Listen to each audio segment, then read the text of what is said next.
अंगना में झारी के दुआरे घुरला घवाली, जमी गई न चंदन का पेड़। अंगना में झारी के दुआरे घुरला घवाली, जमी गई न चंदन का पेड़। से तारे सूते न बेटी के पापा, निदिया सूते नयन चित। से तारे सूते न बेटी के पापा, निदिया सूते नयन चित। घर में से निकले नी बेटी हो कावन देवी, भाई नी दुआरिये ठाड़। घर में से निकले नी बेटी हो कावन देवी, भाई नी दुआरिये ठाड़। जे करे ही घर में पापा कन्या कुमारी, ते ही सूते लायन चित। जे करे ही घर में पापा कन्या कुमारी, ते ही सूते लायन चित। कुछु बेटी सूतीला, कुछु बेटी जागीला, कुछु रे दहेजवा के सोच। कुछु बेटी सूतीला, कुछु बेटी जागीला, कुछु रे दहेजवा के सोच। अंगना में झारी के दुआरे घुरला घवाली, जमी गई न चंदन का पेड़।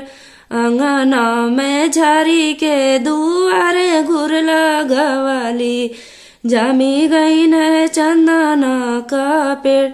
से तारे सूते न बेटी के चाचा, निदिया सूते नयन चित। से तारे सूते न बेटी के चाचा, निदिया सूते नयन चित।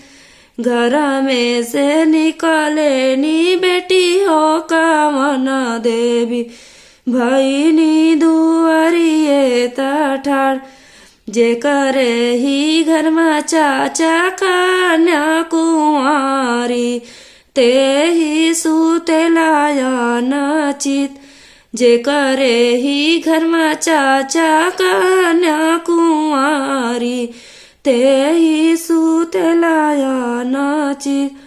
कुछु बेटी सूतीला, कुछु बेटी जागीला, कुछु रे दहेजवा के सोच। कुछु बेटी सूतीला, कुछु बेटी जागीला, कुछु रे दहेजवा के सोच। अंगना में झारी के दुआरे घुरला घवाली, जमी गई न चंदन का पेड़। अंगना में झारी के दुआरे घुरला घवाली, जमी गई न चंदन का पेड़।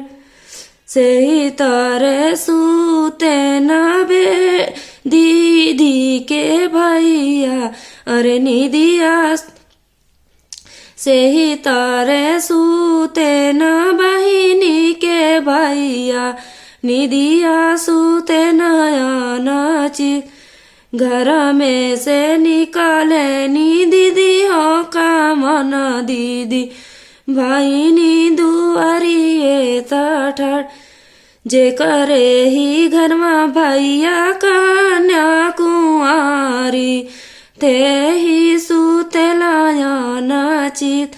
जे करे ही घर में भैया कन्या कुंवारी, ते ही सूते लायन चित।